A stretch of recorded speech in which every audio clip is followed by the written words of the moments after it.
Find your mouthpiece and put on your jock straps. It's the Sports Blitz with Doug and Robbie.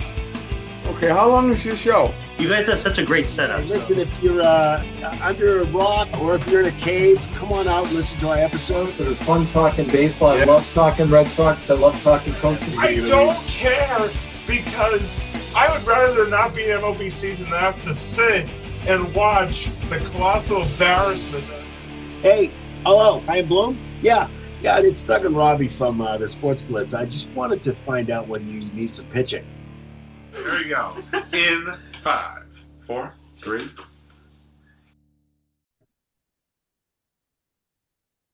Hey, what's up, everybody? Welcome to another edition of the Sports Blitz. Yes, we are back for 2 weeks in a row, which is unheard of in the Sports Blitz podcast. So very excited to be back as always.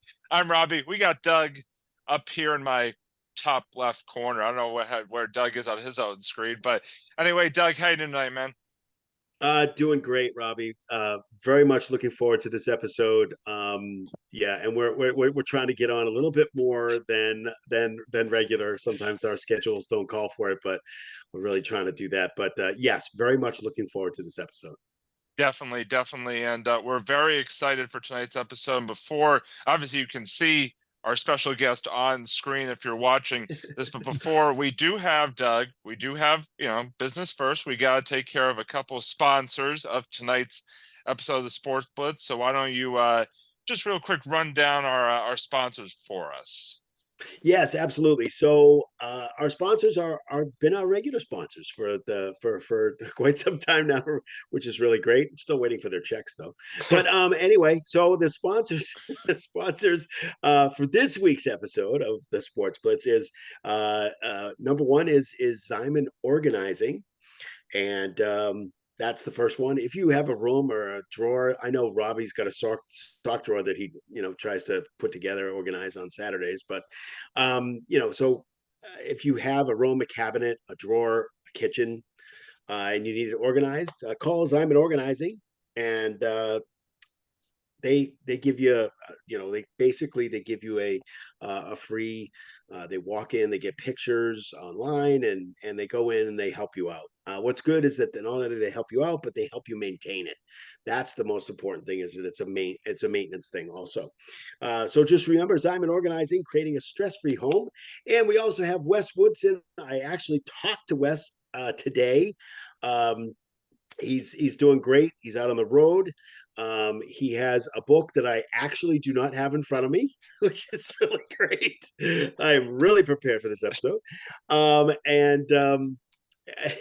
It is what it is. He has a book out about anxiety, and he's out there talking about it, especially guys. Guys don't talk about having anxiety at all.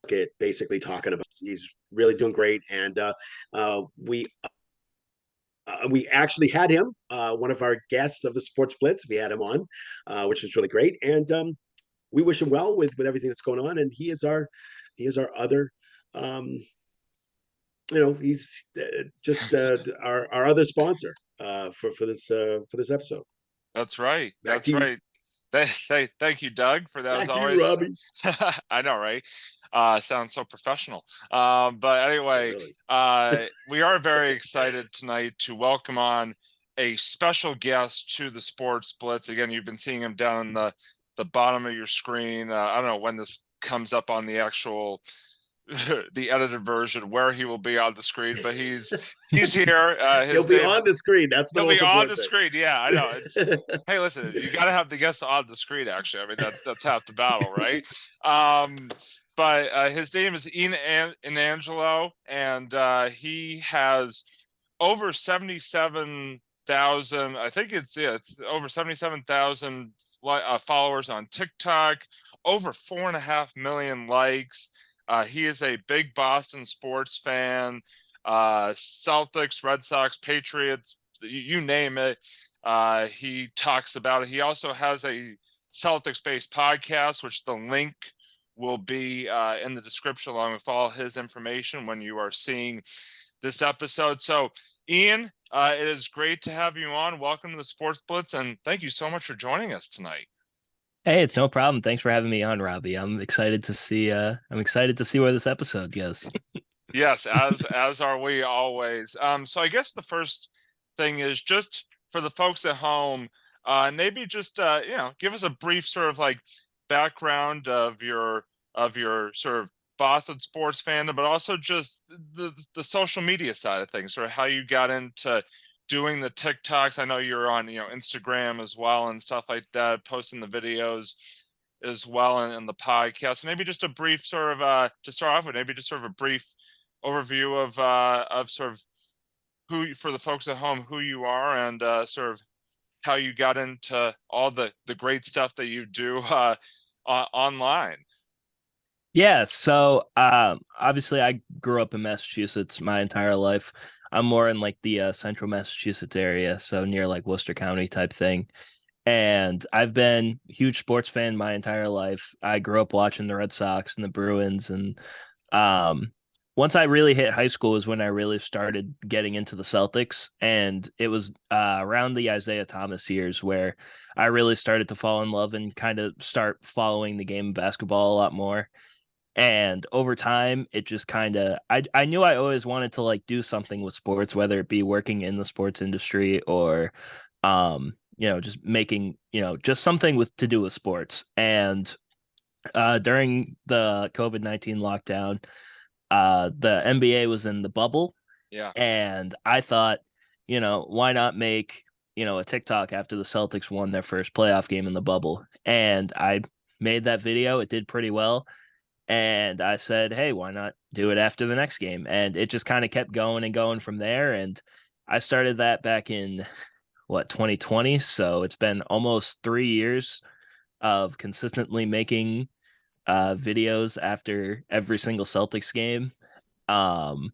There's been some rough moments. I'm not gonna lie. There's been some rough years, but last year was probably my favorite year to watch the Celtics. The fact that it started out so terrible Really? and they got all the way to the NBA finals somehow. And Yeah. but yeah, it kind of just started from there. And then I started live streaming during the Celtics games so people can watch along with me and, just see my reactions to what happens. So that's kind of where the whole TikTok thing kind of came from. Yeah, definitely. I mean, I know it's kind of funny because that's how I kind of got to sort of become aware of you was, I was searching up Celtics TikToks and one of your video popped up and then I said, oh, let me check this guy out. And all of a sudden, like, I feel like after every Celtics game now, I'm like jumping on the TikTok being like, all right, I need to see Ian's next reaction video because it's good stuff. And the sort of this follow-up question I wanted to ask you that is, everybody sort of uses their own sort of TikTok like music and sounds and all that stuff. I'm not as familiar with TikTok, so if I'm butchering the lingo, I apologize to all the younger folks out there that use it. But yeah, so I was curious because you kind of use a very consistent sound and song for your reaction videos, which I think really fits in well to the videos themselves. So I was just kind of curious how you chose that particular sound to use, what the thought process was there. Yeah, so before like the whole bubble thing and me really starting to make consistent videos, I would post on TikTok, but it would mostly be about music. So I was more into like rap, so I was into like what the newest rappers were doing, making lists on, Worries. So Ian, it's really interesting because the first time this seems to be a trend with the people that we talk to that have podcasts is that you decide, hey, this is a pretty good idea. Robbie and I actually were at a Boston College Louisville game, and we turned to each other. We were like, hey, do you want to do a podcast? So it's one of those things where and we just started it. We were like, we got together, and then the pandemic, and then we were doing it the way we're doing it now because we were on YouTube and some other different things. And I know Ian, we were talking a little bit about, Robbie had asked you a question about TikTok. What I wanted to know is there is there a specific kind of way or thing that you do that has to do with sports and TikTok? When you go on TikTok, I know when Celtics win or when the Celtics do well, or you're doing this, doing that, because I've seen, several of your TikToks, many of them, in fact. Is there something specific? I know you got the song that you really like, which is really cool. You're actually mouthing the words to the song, which I think is pretty cool too. And is there something different that you would do in a sports TikTok versus, I don't know, music TikTok, or just going on and saying, "Hey, how you doing?" Yeah, I mean, 99.9% of my TikToks now are just sports related anyway. So Right. people kind of know, people know that if they're, most likely going to see a video from me, it's most likely going to have to do with something about either the Celtics or, whatever other sports thing that's going on. Normally, what I use is I used hashtags that basically they go with what my video is about.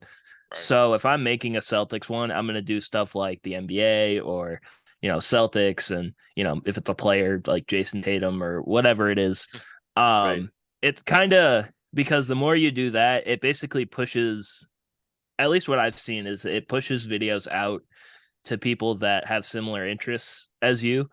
So for people that are fans of the Celtics or fans of basketball in general, TikTok will push my videos out mostly towards them. It know how it all works 100%, but I do know that normally if you're making something on a specific topic, TikTok will try to push your video out to people that also have similar interests as the videos that you're making. No, that totally makes sense because it goes right to them. Oh, yeah. So it totally makes sense, because that's how you start getting the views, which totally makes sense, because people are like, "Oh, Celtics, who's this guy? Let me check this guy out. Let me view him and see what happens." That's exactly what I did. I did the same thing. And when I watched your podcast, I was like, "Oh yeah, click, hit the bell." Whenever, it's just it's a little podcast. You guys talk about a sport that I happen to adore, so it's very difficult for me not to. I mean, I watch Chat Sports. I don't know if you know Chat Sports. Yeah. It's with Will Scott. He's really weird. He's down in Texas, so I don't know what's going on there. And we also have another guy. He's Bobby Inafale. He's actually out of Atlanta. We had him on too. And he goes on and talks about Celtic stuff. He does replays and talks about Celtics. So, and he's really good too. We've actually had him on the show too. So, and he gave like me a whole bunch of great things to improve on, which is really great. I mean, he wasn't like kicking my butt or anything. He was just this is, hey, if you really want to do this the right way, do it like this. And he talked about different kinds of things. So I wanted to kind of get into the Celtics a little bit, but not the Celtics like right this very second. What I want to know is, when you first started, you said it was the Isaiah Thomas era. It was around, that was when I really started. Okay, around that really, time? like, obviously I knew before that, obviously. Like, I knew the KG and Paul Pierce and Ray Allen. Okay, so you did know that. Okay, so my era, and I'm dating myself just a little bit, my era was Larry Bird. Okay, yep. I was listening to the NBA Finals at my graduation of high school. So, and that's really dating me. Okay, so we had our headphones on, we had our Walkman on, because there was no way we were missing that game. I don't care what's going on. I feel that. Trust me, I feel that. Yeah. what I didn't care what was going on. Everybody had them too. I mean, there wasn't anybody, and all of a sudden somebody go, yes. And we're like, what? What's going on over there? It's like, we were like, shit. We didn't want to make too much of a stink about it, but still, I mean, we're Celtics fans. They're in the finals, and it's our graduation. Yeah, we want to graduate, but we want to hear the Celtics. So my era was Larry Bird. That's really where I grew up and when I started watching, which was absolutely amazing to me because that era is talked about a lot because the Magic Johnson, Larry Bird era is really what turned the NBA around. They brought the NBA back because the NBA was horrible ratings. Nobody was watching. They were watching everything else. They were watching, pool, Jimmy Mosconi, doing the pool shots, just doing anything and everything else but watching the NBA. And by the way, one of the most watched college NCAA championship games was the Larry Bird Magic Johnson game. Oh yeah. So as soon as they came into the NBA, it was like it exploded like that. That was a little. So what I wanted to know from you is who dual question. Who was your favorite player when you first started like the podcast? You first started watching basketball, and I think I know the answer to this. Who's your favorite now? And that could be a little bit different. But I just kind of wanted to get an idea of that, who your favorite players are. Yeah, so growing up, obviously I grew up in, well, I mean, I'm not trying to date you guys, but I was born in 2001. Okay, we've been dated, so we're good. I mean, I didn't have to go through the whole struggle of, the Celtics not winning a championship since 1986, because like I got to see 2008. And I was a senior in high school in 2008, so just to kind of date myself a little bit here. Yeah, Robbie's younger than I am. I'm totally dating myself here. Oh yeah. So I would say growing up, I don't know why, but I always liked Kevin Garnett. Obviously this was before like I knew the whole thing about Kevin Garnett and like how much of a monster he really was. But for some reason, Kevin Garnett was always the guy that was my favorite player. Before I really knew anything about, like actually following the Celtics. And I always knew Kevin Garnett and Paul Pierce and Ray Allen, obviously the big three, I knew that growing up. And then when I really started getting into the NBA, I started obviously with Isaiah Thomas, and it was kind of a funny story. The funniest story was when he got traded. I was actually on a plane to Florida, and I didn't know that he got traded until I landed in Florida, and my phone just blew up with a bunch of notifications and stuff saying Isaiah Thomas got traded to the Cavaliers for Kyrie Irving. So that was kind of insane. But yeah, growing up, it was probably KG, and then Isaiah Thomas was really when I started following it. And then obviously right now, I think it's kind of a pretty basic answer, but I would say Jason Tatum is my favorite basketball player now. I mean, I knew the answer to the question. I was just throwing it out there because it could be somebody else, but you never know. I had a feeling that that's what it was. So I mean, that doesn't say like I don't like Jaylen Brown or Robert Williams or anyone like that. Exactly. No, I get it. Yeah, I get it. It totally makes sense. No, obviously, and I do. It's interesting you bring up the Isaiah Thomas trade because I'm kind of curious to know, being that he was sort of that was sort of the era that you sort of really got into basketball in, and also just the story you were telling about getting all the notifications. Obviously, not knowing what we know now about Kyrie Irving and his very interesting views on things and stuff like that. What was your when you first heard about that trade? What was your sort of initial reaction to it? I was just kind of curious to know. Yeah, I was kind of conflicted because, like, at the time, Kyrie Irving was coming off the championship with the Cavs. Right. And, I mean, there was people that were arguably saying he was better than Steph Curry at the time because it was Steph Curry and Kyrie Irving as the top 2 point guards at the time.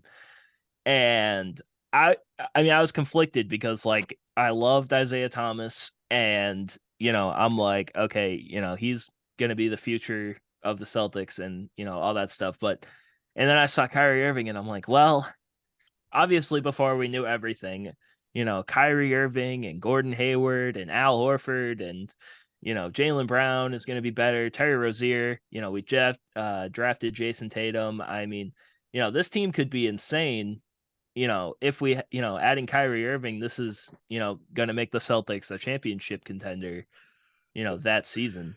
So I was conflicted because I loved IT, but then I'm like, well, I mean, Kyrie Irving's a really good player. So, and then obviously we all know what happened, after that. But, beforehand I was conflicted because I loved IT, but Kyrie was, he was really great. But yeah, I mean, I still missed IT in the fact that, he never really got another chance after that to really show, how good he was. Mostly whether it be injuries or just just not being able to find a home at the time. So, but yeah, I mean, it was kind of conflicting. I think we should grab a petition, Ian, and just have everybody sign it, get IT back on the team. So I think he deserves I don't another see why chance not. with I Celtics. mean, granted, I don't know how well he'd fit now because he'd kind of be what Peyton Pritchard is now. I have a feeling because like Peyton Pritchard only comes in like from time to time. I mean, I feel like they could have done that with IT, but yeah. But do you think he know. could come in like in like late in the fourth quarter? They're only up like maybe a couple. They could come in and just hit a couple threes, and I just think there's definitely a niche market for him somewhere, and I just think him coming back to Boston, especially after just after his time here, his sister passes away. It's his sister, right? His sister passes away. He goes out and plays the game. Everybody was feeling for him. There were fans that were crying, bawling their eyes out. Guys that were drinking beers and crying. It's just crazy. It was just crazy. I mean, he really bleeds, green. So it's one of those things where I still think he's a viable player. But you're right. He's a Peyton Pritchard type.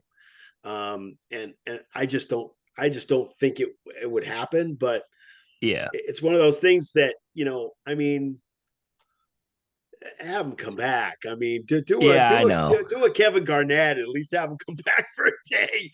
Do whatever you need to do to get him back here for at least at least for some games, and maybe coming off the bench if during the playoffs, fourth quarter. We're down 2, we're up 2, something small like that. Well, not small, but something like that we can, he's got a niche market, and his niche is that not only do we love him in Boston, but he can still shoot the ball, man. Yeah. So it's I would sign that petition in a heartbeat. That's just me. I mean, obviously, as a Celtics fan, I would 100% love to have Isaiah Thomas back on the team. I would see, the tough thing with him is that he's almost reaching the wrong side of 30, and he is, 5'9", so he's obviously a defensive liability. And he did get some run last year with the Charlotte Hornets. Like, he got a chance to play with Charlotte, and he did okay, but I don't know, it's tough. Like, I mean, I would really like him to come back to Boston, at least if he was going to retire, at least have him sign a contract with Boston just to retire as a Celtic. But I don't know. It's going to be tough. I feel like he'd need to go to a team that just doesn't really care about winning right now. I feel like that's really the only way he's going to get a legitimate chance in the NBA again. But obviously I would love to have him back in Boston, but I just don't think it's going to happen. Hey, listen, I wouldn't mind him coming back and hey, have him sign a 1-day contract, have him retire a Celtic, and then have him come into the office. Be a freaking coach. I don't care, as long as he's on the bench. I think he would be amazing as a point guard coach, a shooting guard coach. Absolutely. I mean, he would be phenomenal. So something like that would just be great. That would be cool. That would be cool. I mean, I'm right there with you guys on that one. I mean, I remember you guys were talking about the I remember it was the Chicago series back when, right after he lost his sister. I remember going to game 2 of that series and just the emotion that you could feel in the building, and just the fact that he came and played out of his mind. I feel like he almost like played better with that sort of, having happened than it was incredible to watch. It was so incredible to watch. Like every time he hit a 3, the place would be going nuts. And he was just such a fun player to watch, and just the grit and determination that he showed, like on the basketball court, despite his size, it didn't matter. Like he just played the game the right way. And I mean, I'm in total agreement with you guys that I'd love to see him, even if for a day, a week, I don't care. I'd love to see him back in the Celtics uniform, back in the Celtics, facility, whatever the case may be. That would be awesome to see. So, obviously we don't know, we'll see if that ever comes to fruition, but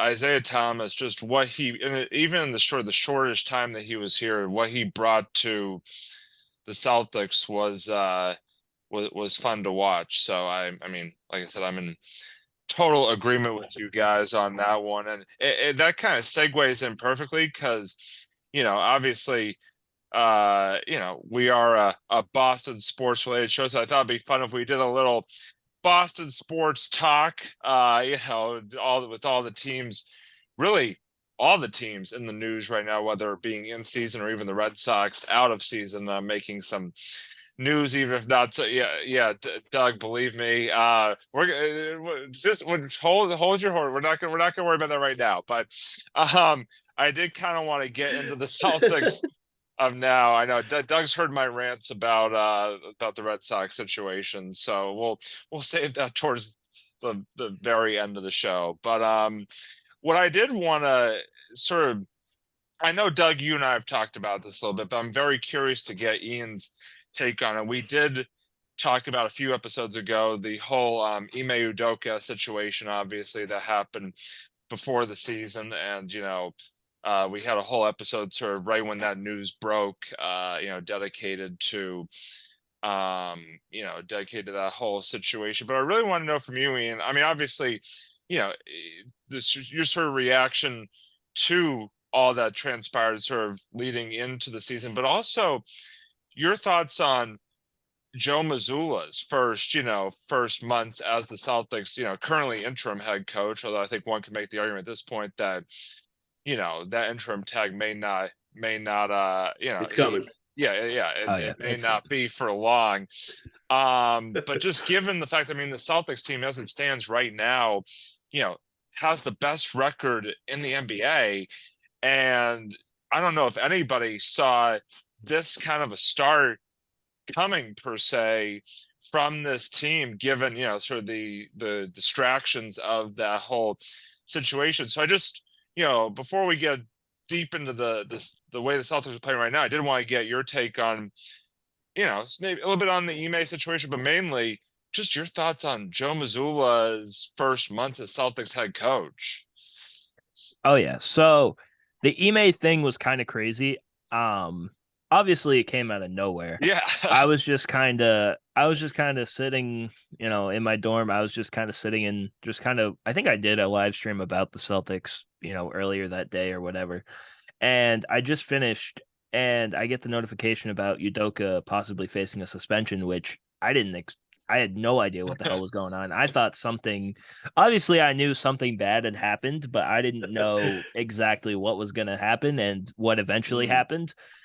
Honestly, I mean, I talked about that like ad nauseum. I felt like I was just like TMZ or something anytime I had to talk about the situation. We did too. I was just Yeah.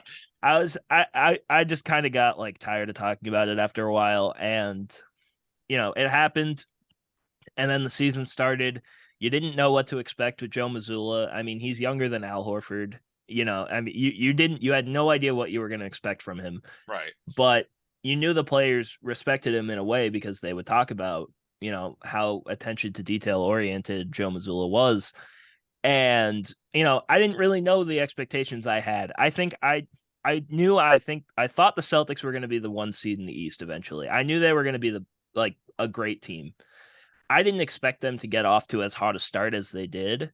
And I mean, the fact that Joe Mazzulla kind of came in and revamped this offense is kind of insane. I mean, with Ime Udoka, they had the number 1 defense, and they could win games solely based on their defense. But when it came to their offense, there were times where it just completely stalled out and nothing was working last year. Right. I mean, you guys grew up watching basketball in the 80s and the 90s. Like, it was just mainly defense and there was nothing else. There was no like real offensive juggernauts. And that's kind of the way Celtics games were played, which it was cool, but it was also kind of stressful because you don't know. It's like there is a chance that if you don't score enough points, you're not going to win the game. So that was kind of the thing last year with Udoka, but it worked and they made the NBA Finals. And this year, the fact that they got off to such a hot start shooter, everyone is a shooter. Jason Tatum elevating his game to an MVP type level, Jaylen Brown elevating his game, and the addition of Malcolm Brogdon off the bench is huge because they needed a guy like him. Yes. Really revamped. Yeah. I've loved watching Really revamped Brogdon this play. offense. I mean, he's just been both sides of the floor. He's been an amazing addition to this team. I mean, it's been great to watch. And I mean, even some of the like Sam Hauser. I mean, personally, I didn't see that coming. I don't know if anybody else did. Maybe I just was not paying attention. You mean the next Larry Bird? To me, I called him the best number 30 to ever shoot, like the best shooter to ever wear number 30. See, now you say that, and I watched your podcast, and I watched a few of them, and when I watched them, I can understand that you saying that, and then somebody else said something else at a different podcast, which I didn't necessarily agree with, but it's all good. It happens that way. But there was a guy back when, and he wasn't a great shooter, so you're probably right about the 30 best shooter. But there was a guy back then called ML Carr. ML Carr was number 30. Oh, yeah. Okay. Now, he might have not been the best shooter in the whole world. He might not have been the best basketball player in the whole world. I think he was before I started to watch him. Yeah. Before he was on those, the early Larry Bird teams, the 80, 81, maybe even 82 teams. But ML Carr had the white towel. He was the one that got the crowd going. So as far as I'm concerned, yeah, he may not have been the greatest shooter.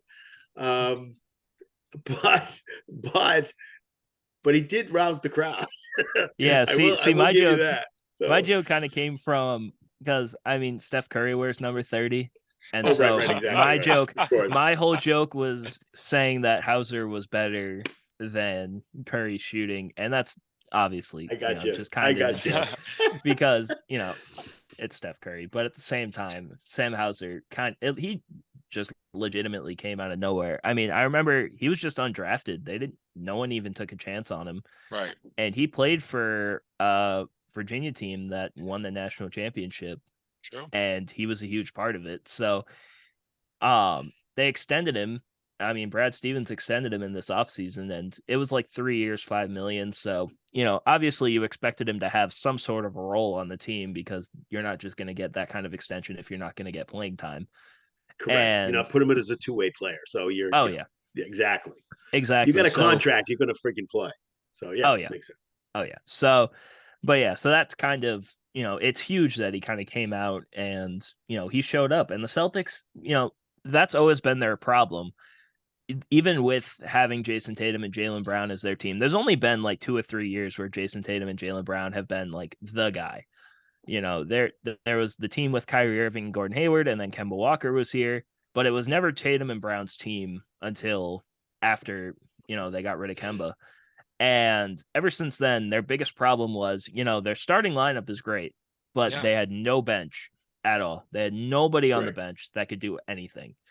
Right. And so now that you have guys like Brogdon, like Hauser, like Derek White, like Grant Williams, all these guys could be starters on other NBA teams.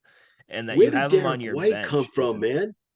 Oh yeah, he kind of Derek came out White of nowhere too. was not playing exactly the best. It was San Antonio, right? Yeah, Yeah, it was San from San Antonio. yeah. Antonio. Yeah. He I'm just trying to figure out where this guy came from because he did not play like this last year. Yeah, I I mean, was well, like, see, the whole thing with well, White is that like he was having a kid at the time, and like he was still like living in hotels, yeah. like when he got traded to Boston. So like, I mean, I could see why, there's stresses with that. So I could see why, but I mean, this season he's just, I mean, you He's can just turned it pencil him on. in for 15 points every single Yeah. night. So Unbelievable. And Just Grant, I mean, unbelievable. Grant too. You talk about Grant. I mean, obviously, I still think back to his performance last year in the game 7 against Milwaukee. oh yeah, Just the way how he went off, basically pulled I hate to liken it to, but like a Kelly Olynyk, and oh just yeah, dropping just 30, 40 points out of nowhere. But even this year, I mean, he's just really seized his opportunities as well. And I mean, it goes exactly to your point, Ian. Like the guys off the bench, like are just filling much more of a role of their roles for this team, are just playing so much better in their roles for this team than we saw last year. And I think maybe that was part of the problem when they got to the finals against Golden State was that especially once Golden State started to ramp things up when they got down 2-1, and we just didn't have an answer. We didn't have sort of an answer in depth to what they were throwing at us, which was too bad. But yeah, I mean, This is totally my question, Ian. This is totally my question. I want to throw this out to you. This is something that just absolutely kills me. They're out there absolutely killing teams, and in some ways shouldn't be killing these teams. You were absolutely right. We didn't know. Uh, we have a coach change. We have a coach controversy. We got Gallinari that got hurt. We found out Williams. Found out he Oh yeah. man, now Robert he's going to have Williams was surgery, and tough. now it's 8 to 12 weeks, and now it's, how are we supposed to do this? And we were saying, well, maybe if it's only 8 to 12 weeks, it won't be so bad because the season will be, not really half over, but still, if he comes back, then whatever. But never knew that they were going to have this kind of start at all. I think Robbie was right, and you're right in the fact that the key to this, and I wanted to ask you about that. I'm just wanted to ask you about the how do they beat a team by 25 and they still cannot get over the hump with Golden State? That they got killed in Golden Yeah. State. They just for some reason Tatum was playing. What was he was like a totally, it's like his twin brother came to play. It just I just Yeah. didn't understand. I'm like, his twin brother plays pretty well. I mean, as somebody coming off the bench, it wouldn't have been a bad thing, but I was just like, he he's it's just it's so frustrating. It just doesn't make any sense because I taped that game. I couldn't watch that game, and I knew what the outcome was already, but I wanted to Yeah. see for myself. I DVR'd it, so I was like, okay, let me sit down and find out. Let me look and find out what's going on. They look freaking lost. They were Yeah. lost in space. But then again, that they play the Lakers, and the first quarter is like it's like the Celtics are playing a JV team. Can we just talk Yeah. about the LeBron on seesaw? the other Can we side. just talk about the seesaw of emotions though for that Lakers game when you go from up 20 to down 10 Oh yeah. to overtime and Oh winning yeah. it? That was Like I'm that just was like, wild. I'm just like I went from being very excited to basically shutting the game off momentarily to like again pure elation. I'm just like what? Huh? It What? seems like How? Yeah. Who? What is going on? Like, yeah. it seems like a Boston kind of tradition that you have to have games like that where you're having. Yeah. But Ian, talk to me about what they. I know Robert Williams is coming back. I know that they are holding him out for as long as they can to make sure that he is not only 100%, but he's 105 or 110%. Oh yeah. And I get that. And they're winning games without him, which is great. Not great, but it's good that they are doing that. When he comes back, everybody in the NBA, everybody, all Shaq and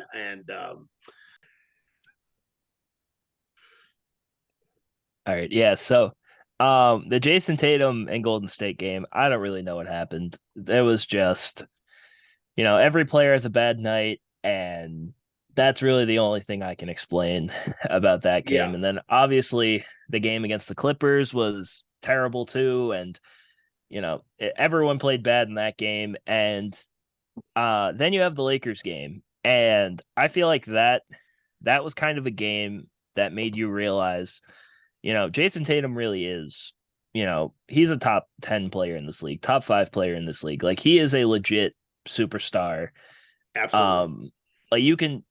He was just absolutely incredible in that game. And, you don't have to talk about the fact they had a 20-point lead in that game and ended up blowing it. But the fact that even throughout that entire game, the Celtics wouldn't have been in that game if Tatum didn't have the performance that he had, because outside of him and Jaylen Brown, nobody else was doing anything in that Lakers game. So it was basically just Tatum and Brown versus everybody, versus Anthony Davis, LeBron, and Westbrook on the Lakers. So, but yeah, Jason Tatum, as much as it can be frustrating at times, because sometimes he'll have a game where he'll shoot, 7 of 30 and, stuff like that. But I feel like, ever since he started becoming this superstar type player, this season he's shown the fact that he can do more than just score. He's rebounding the ball more than ever. He's passing the ball a lot better. He's defending at an elite level, and he's 6'8". So, I mean, he's just absolutely insane. And a question I wanted to ask you, Doug, since we talked about Larry Bird earlier and how you were able to watch Larry Bird. Do you think that Jason Tatum is probably the best player the Celtics have ever had since Larry Bird? That's a great question, and the answer I'm going to give you is probably going to surprise you, and the answer is yes. When it comes to skill set, when it comes to skills and skill set, absolutely. I think the person that probably comes closest is probably Paul Pierce, but I would say that Jason Tatum took Paul Pierce a little bit longer to get to 2008. Yeah. It's not going to take Jason Tatum that long. Yeah, because my thing... go ahead. Oh, yeah, because my thing with Tatum is we know how historic the Celtics are and how many amazing players they've had over the years. You can name a top 10 NBA players, and you're going to have at least 5 people from the Celtics. And my thing with Tatum is if he can win a championship with Boston and be with Boston basically his entire career, I don't see how he couldn't be, obviously, I don't know if you could say the greatest Celtic of all time, but you can definitely say with the skill set that he has and his talent that he's obviously maybe top 5 best Celtics to ever be, to ever play for the Boston Celtics. Oh yeah. Yeah, no, I would totally agree with that. It's going to be hard to beat Bill Russell's record, but obviously, that's the thing. Also it's a like different era. That's before my era, so it's because I feel like you can say Russell and Bird. You can probably say that's top 2. Obviously, you can say Russell and Bird, however way you want to say it. I feel like the third spot right now is probably Paul Pierce, but I feel like if Tatum can win a championship, he can be like the 3rd best Celtic of all time. Yeah. And my prediction is that he's not going to just win one. Oh, yeah. He's going to win multiple as long as he stays here and we keep him here and blah, blah. He's going to win. Well, wherever he goes, he's going to win multiple, but I'm hoping we keep him. But that's the thing. He's going to win multiple championships there. That's what I believe. And if he wins multiple, he might actually go past Larry Bird. Not necessarily the eras are totally different too. I mean, you put that's one thing I like about the new NBA 2K game. Oh my God, we're talking about the video game. The NBA 2K game, you can actually do the all-time players of each. Oh, yeah. Yeah. So when you do the all-time players, I mean, look who's on the Celtics. Like the starters for the Oh yeah. Celtics are incredible. So I mean, it's unbelievable. So it's one of those things where he's definitely going to be. I could see him winning multiple championships, and I could see him surpassing, some of the guys that we've talked about. So I could absolutely see that. Oh yeah. Yeah. I mean, I completely agree with you guys when you say that Tatum is going to be, I mean, if, is going to be a top 3 Celtic of all time. I mean, especially if he is able to get over the hump and win that title, at least one title. I mean, I just think the career he's already had and what he's already done for this team has been amazing. And I just think he's still got a little ways, still got ways to go, which is great. And it's interesting because we were bringing up Rob Williams earlier, and the news, obviously. Wait, is he going to start tomorrow? He's questionable. He's been upgraded on the injury report from out to questionable. I just got from our guest that he is going to be starting tomorrow. Oh yeah, because it said that they're expecting him to play tomorrow. That's what I saw. All right, yeah. From my thing. Breaking news, right from the guest, man. Right from the guest, from Ian. Oh, yeah. Breaking news right from Ian. There it is. That right breaking there. news came just to pull back Who the curtain to the folks at home. That breaking news came when I was having a little bit of a technical issue. So I missed that part. But yeah, so Rob Williams, hey, listen, I hope he's back. I would love to see him be back. Yeah, I mean, yeah, and I guess that's sort of my question to both of you guys is, we were just talking about it a little bit. What is going to be the impact of having Robert Williams back in that lineup, and how? I guess the other question I kind of have is how quickly can he, truly get back going into sort of being Robert Williams, obviously, coming off missing the first however many weeks it's been of the season. So I don't know, whichever, I'll sort of throw it out there to the group, what do you think the impact is going to be of having Williams back? And also, what should be our expectation in terms of how long it can take him to truly get back into the fold? Oh yeah.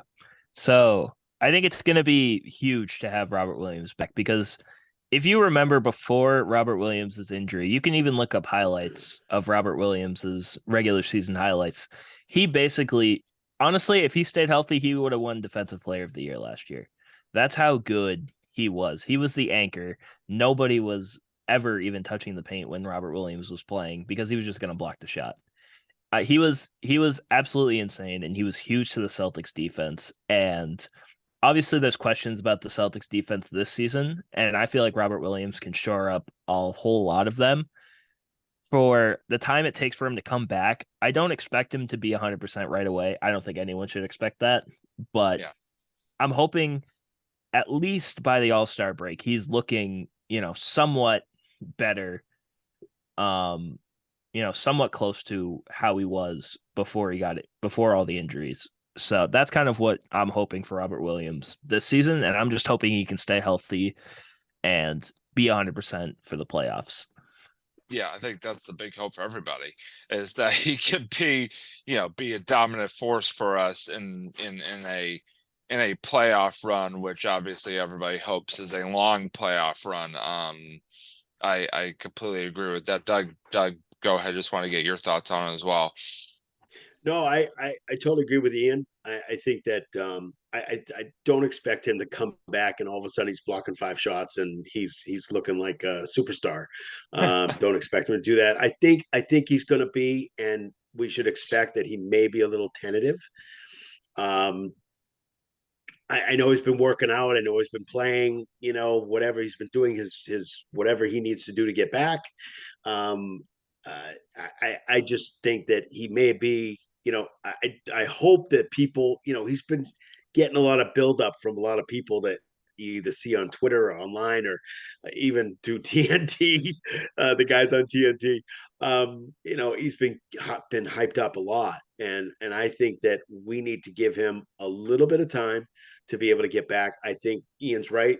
Probably by the All-Star game, you're going to see, a little bit. I think he's going to get better every single game.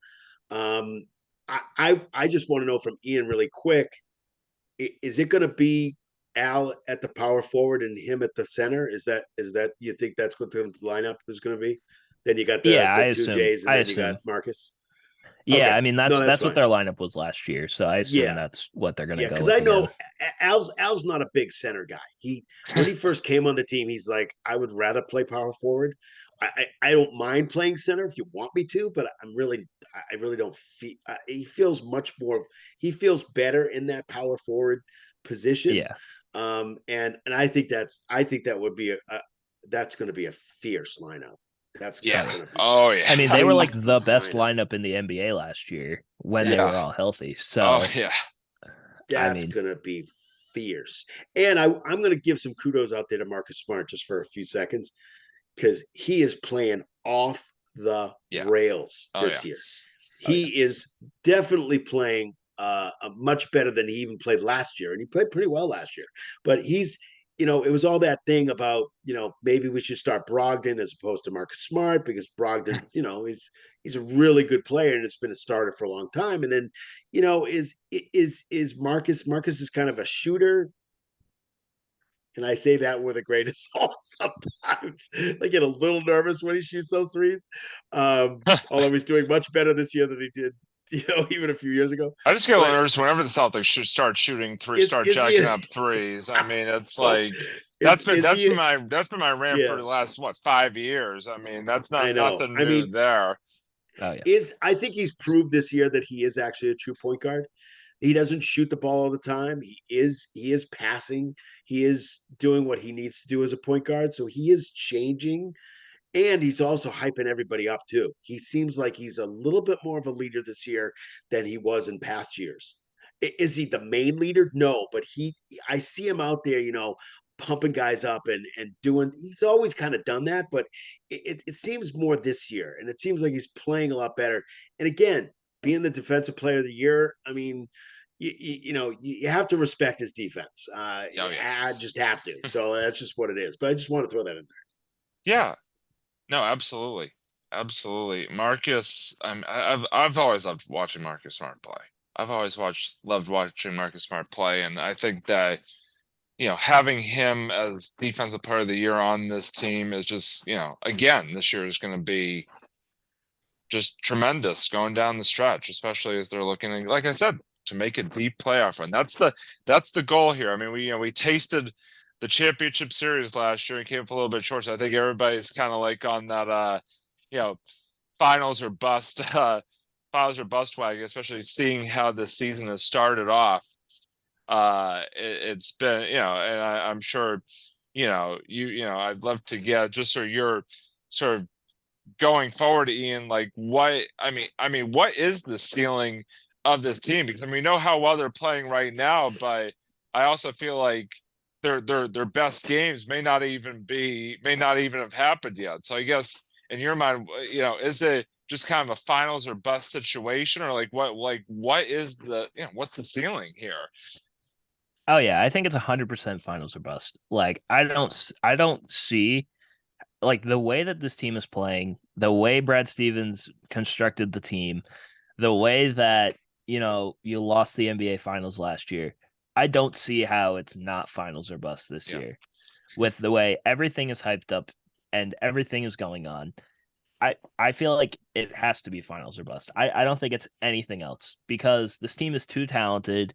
They're too deep. They're too good of a team to not, if they lose in the Eastern Conference Finals to the Bucks in like 7 games, that's just going to happen. The Bucks are probably the only team in the Eastern Conference that can even compete with the Celtics right now. A Bucks team that, by the way, currently is trailing 70-41 to the Grizzlies at halftime. Just want to put that out there. All right. Well, I didn't know that. Played well. They still play I well. know They what still you're have saying. I Giannis. They agree. I still just thought that have was kind of funny. everything and Rob- all that. But still, Robbie always likes they to do that.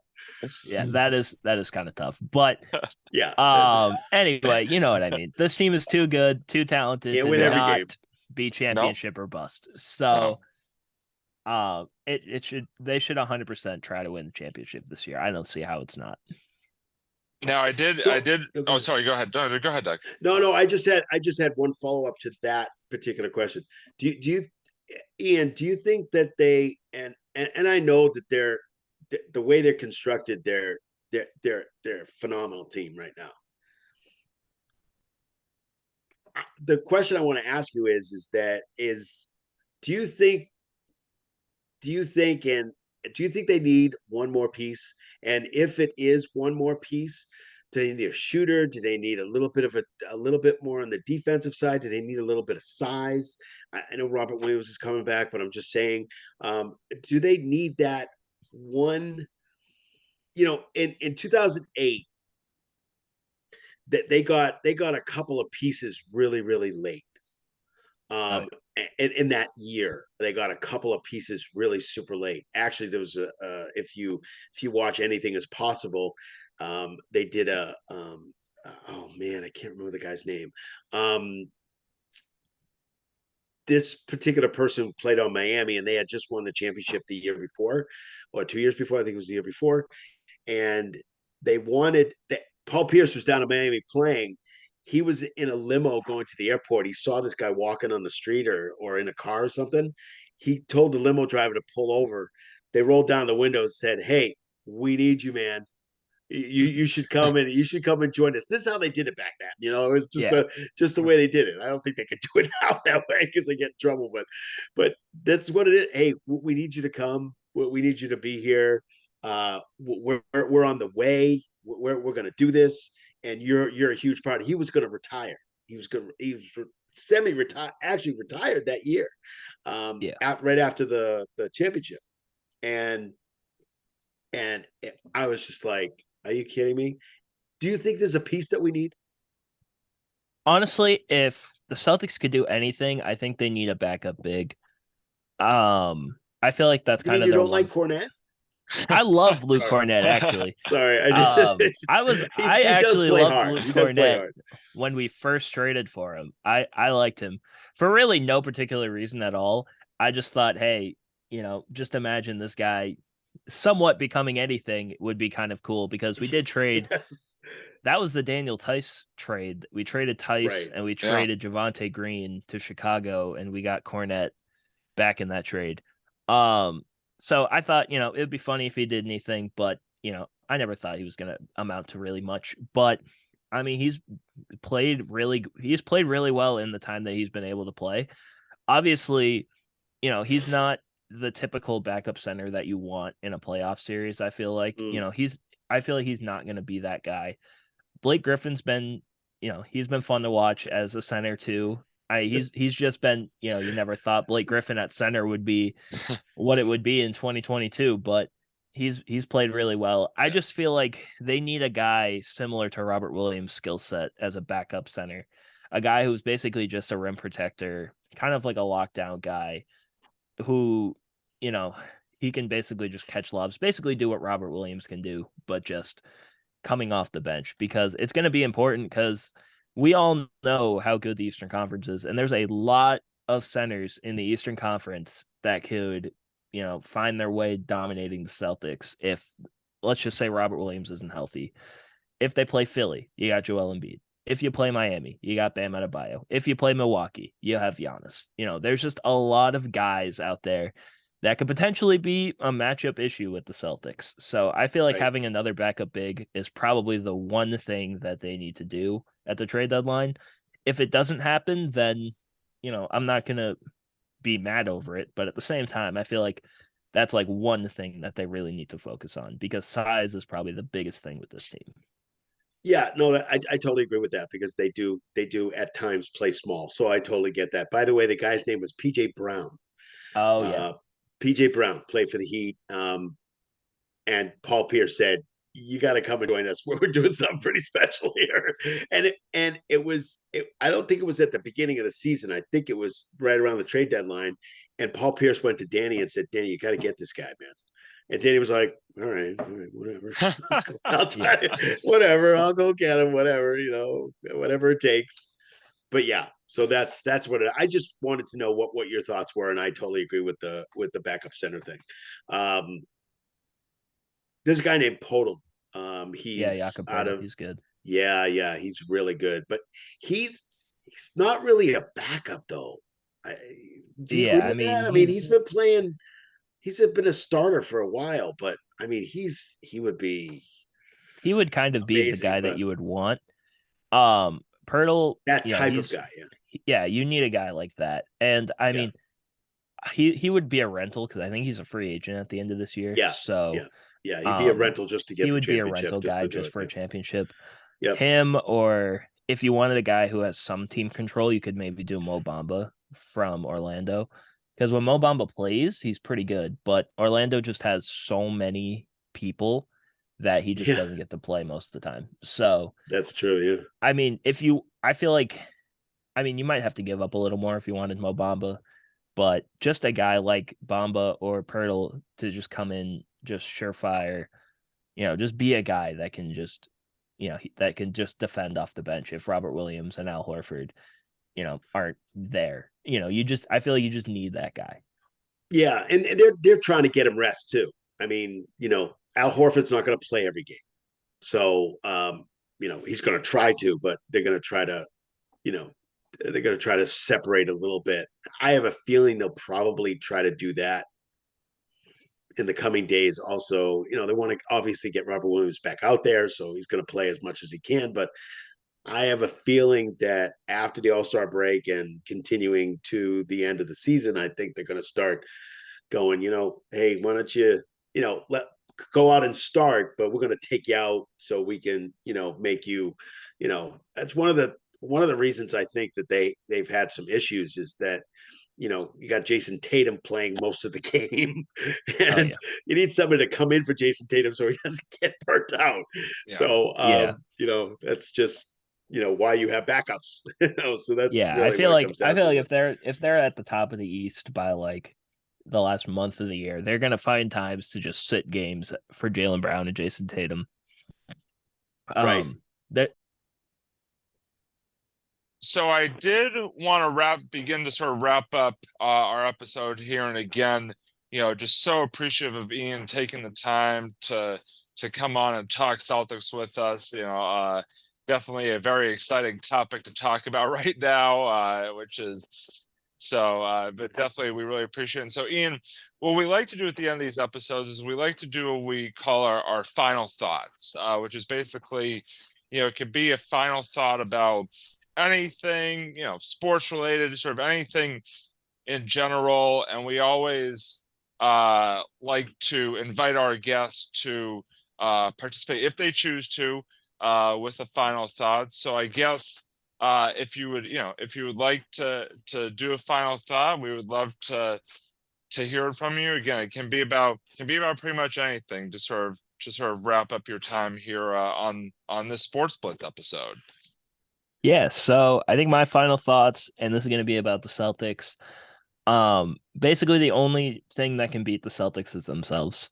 You've seen the fact how good this team is, and the only reason why they've lost games is because they beat themselves, whether it be turnovers or, just, nonchalant play, just stuff like that. That is the only thing that's going to keep the Celtics from winning a championship.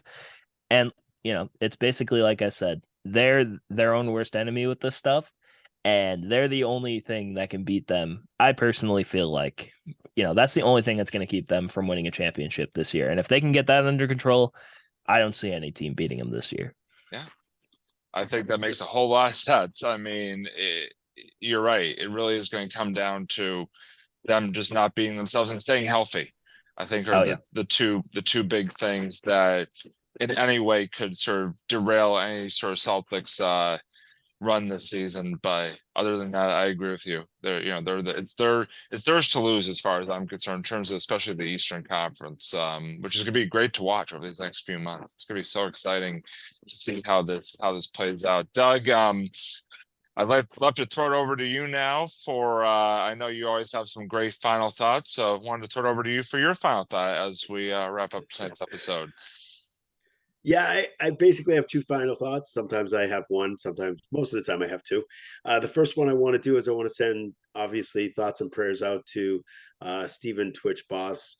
It's big in the news the last few days. I actually talked to Wes about it today because Wes talks about anxiety and all kinds of stuff like that. And he's trying to spread the word out there that, you really need to talk to somebody. If you're not feeling okay about yourself, it's not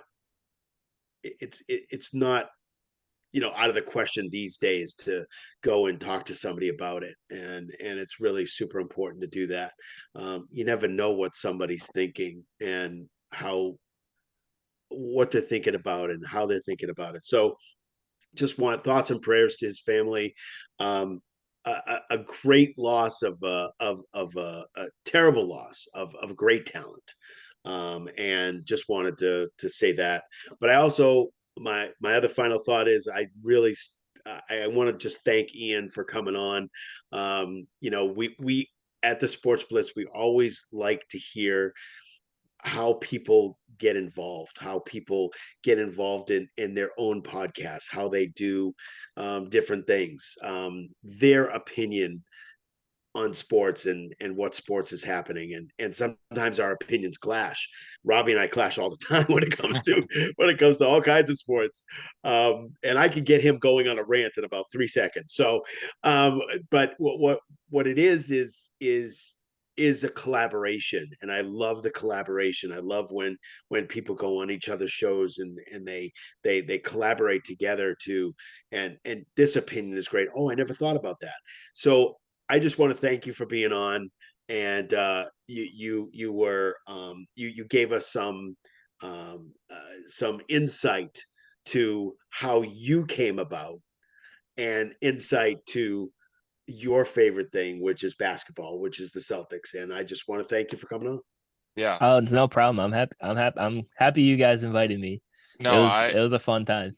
It really was. It really was. And that's sort of part of my final thought as well, is again thanking Ian for coming on tonight and talking some Celtics with us, and just a great conversation about both the Celtics past and present. And I personally just loved every minute of it. So my final thought is also two-parter, and my first one is kind of a bit somber, like Doug's first part was, and that is I want to also send us some thoughts and prayers to the family of Mike Leach, obviously college football coach at Mississippi State, used to be at Washington State and Texas Tech, obviously passed away tragically this past week as well.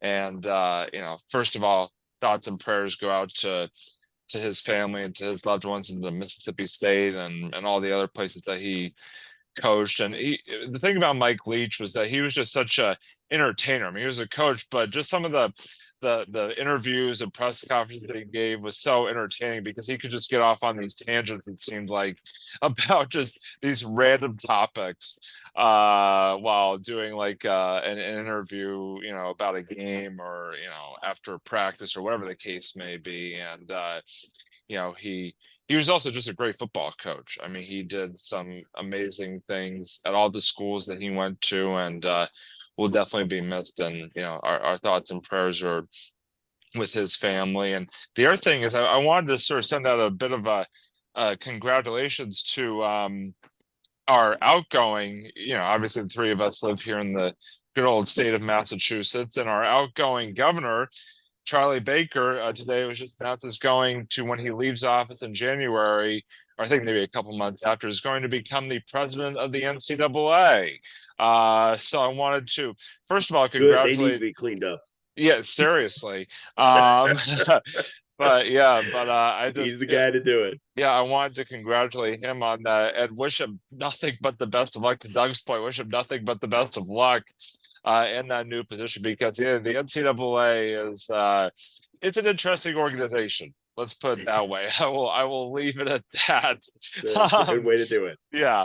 But no, I did not necessarily see that news coming today that Charlie Baker was going to be the new president of the NCAA. But hey, if you're gonna put somebody in there, Charlie's at least in my opinion is as good as any to fill that role. So again, just wishing him nothing but the best as he leaves office and takes a new office and as the head of the NCAA. So that is gonna wrap it up for this edition of the Sports Blitz. By the way, as we always say, you could find us here on YouTube, you could find us on Facebook, you can find us on Twitter, and obviously please like this episode if you like it. Obviously ring the bell.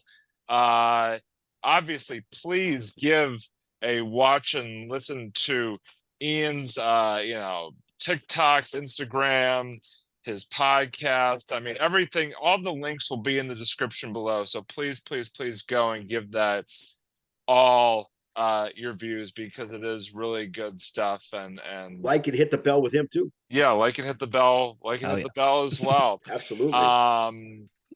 And so I mean, just keep watching us, keep listening to us. If you like something you see in the episode, please leave a comment below, or if you have a comment about the Celtics, good or bad, yeah, drop it below. We only get better if it's bad. That's right. So again, just one final time, Ian, thank you so much for coming on. We really appreciate it. Would love to have you come back if you're ever interested. So anytime. Especially around playoff time might be a cool time to get a little Celtics preview episode going with you, which would be great. But if Ian isn't climbing the walls at that time, we'll have to see. Yeah, we'll have to see, definitely. Oh, by the way, Robbie, don't want to forget that we have our other shows. We have On the Couch Talking Sports with Kyle and Robbie, and of course we have Screen Time with Doug and Kyle, where we talk about all kinds of movies and TV and video games and stuff like that. And so I just want to mention that too. Yeah, absolutely. And thank you as always to our sponsors, Wes Woodson and Simon Organizing. Obviously their links will be in the description below as well. But again, thank you as always for joining everybody. For Ian and for Doug, I'm Robbie, signing off here for another edition of the Sports Blitz, and we will see you next episode. Bye, everybody.